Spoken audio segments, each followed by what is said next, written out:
ជំរាបសួរបងប្អូនទាំងអស់គ្នាសូមស្វាគមន៍មកកាន់ Channel YouTube របស់នាងខ្ញុំសាជាថ្មីម្ដងទៀតហើយថ្ងៃនេះនាងខ្ញុំមានវីដេអូថ្មីមួយចង់ចែករំលែកដល់អ្នកទាំងអស់គ្នា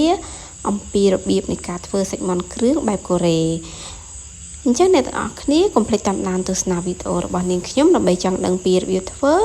ក៏ដូចជាគ្រឿងផ្សំបែបណាខ្លះហើយងាយស្រួលនិងមានរសជាតិឆ្ងាញ់យ៉ាងម៉េចចា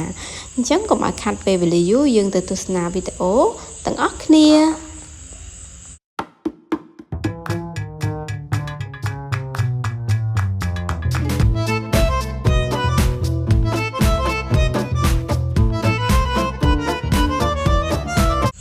អញ្ចឹងជាដំបូងគឺយើងមកចៀនសាច់មាន់របស់យើងជាមុនសិនណានាងខ្ញុំចៀនសាច់មាន់ដំបូងគឺនាងខ្ញុំដាក់ទឹកសិនព្រោះដើម្បីឲ្យសាច់មាន់របស់យើងនឹងវាទន់ឆ្ងាញ់អញ្ចឹងនៅពេលដែលទឹកនឹងខាស់ហើយសាច់មាន់របស់យើងឆ្អិនហើយទើបនាងខ្ញុំបន្ថែមប្រេងតាមក្រោយអ្នកទាំងអស់គ្នាអាចប្រើជាសាច់ភ្លៅឬក៏សាច់ស្លាបហើយកុំប្រើសាច់ទ្រូងមាន់ព្រោះដោយសារសាច់ទ្រូងមាន់វារាងស្ងួតចារាងខ្សោះអញ្ចឹងអត់សូវឆ្ងាញ់ទេ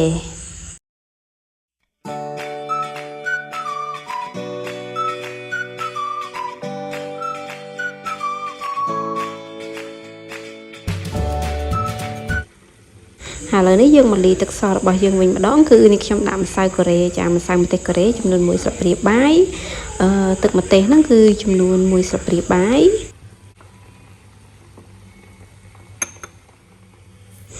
ហើយស្ករសចាកន្លះស្លាបព្រាបាយ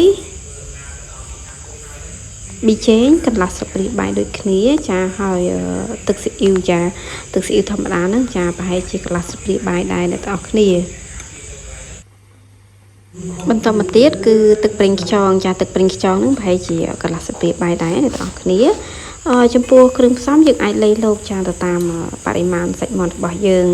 ឥឡូវនេះនាងខ្ញុំគឺមកប្រែចាសាច់មាន់របស់យើងហ្នឹងឲ្យមកខាងទៀតដើម្បីបានឆ្អិនបានសព្វល្អ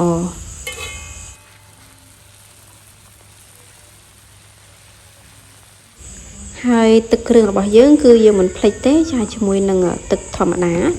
នេះខ្ញុំដាក់ប្រហែលជា3ស្លាបព្រាបាយ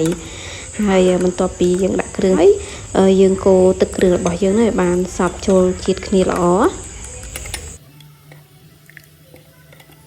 ឥឡូវនេះយើងងាកមកមើលសាច់មាន់របស់យើងនឹងគឺបាន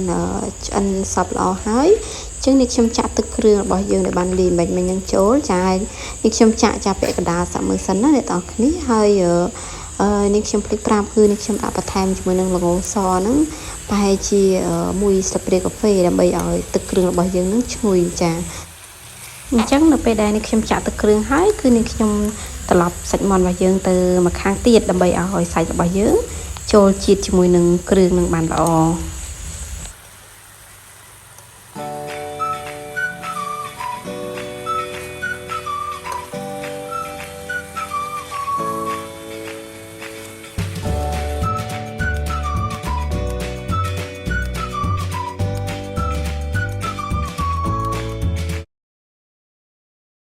ឥឡូវនេះនាងខ្ញុំទុកសាច់មាន់របស់យើងឲ្យបានឆ្អិនហើយនឹងបានចូលជាតិជាមួយនឹងគ្រឿងរបស់យើងសិនហើយយើងទៅដកដើមខ្ទឹមចំនួន 4-5 ដើមមកដើម្បីយើងយកស្លឹកខ្ទឹមហ្នឹងយកទៅហាន់រយដាក់លើសាច់មាន់របស់យើងហើយដើមខ្ទឹមអត់មានទៅដកណាឆ្ងាយទេគឺដកនៅមុខផ្ទះនឹងឯងចាមានតែមកផើងតូចនឹងឯងហើយដើមខ្ទឹមហ្នឹងក៏តូចទៀតចាអត់ធំសោះតែម្ដងឥឡូវនេះខ្ញុំដកបាន 4-5 ដើមហើយយើងយកទៅលាងសម្អាតឲ្យបានស្អាតអញ្ចឹងត្រឡប់មកវិញសាច់មាន់របស់យើងនឹងក៏បានចូលជាតិជាមួយនឹងគ្រឿងបានសព្វល្អហើយនេះខ្ញុំលាងសម្អាតដើមខ្ទឹមរបស់យើងរួចរាល់ហើយក៏បានយកមកកាត់ចាដើម្បីដាក់រោយទៅលើសាច់មាន់របស់យើងណា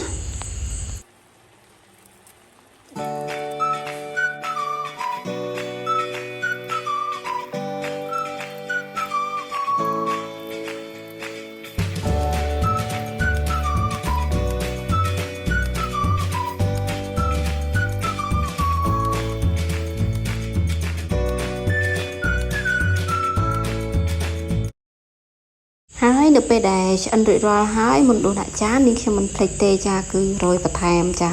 ល្ងសរបស់យើងនឹងបន្ថែមទៀតចាដោយសារយើងធ្វើជាលក្ខណៈម្ហូបបែបកូរ៉េអញ្ចឹងគឺមិនអាច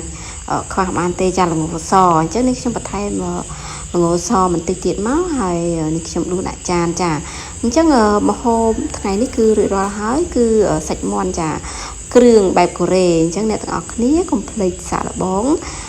ធ្វើញ៉ាំតាមវីដេអូរបស់នាងខ្ញុំហើយសូមអ្នកទាំងអស់គ្នាជួយចុច like និង subscribe channel YouTube របស់នាងខ្ញុំម្នាក់មួយផងអញ្ចឹងនាងខ្ញុំសូមអរគុណសូមជម្រាបលាជួបគ្នានៅវីដេអូក្រោយជាបន្តទៀតបាយបាយ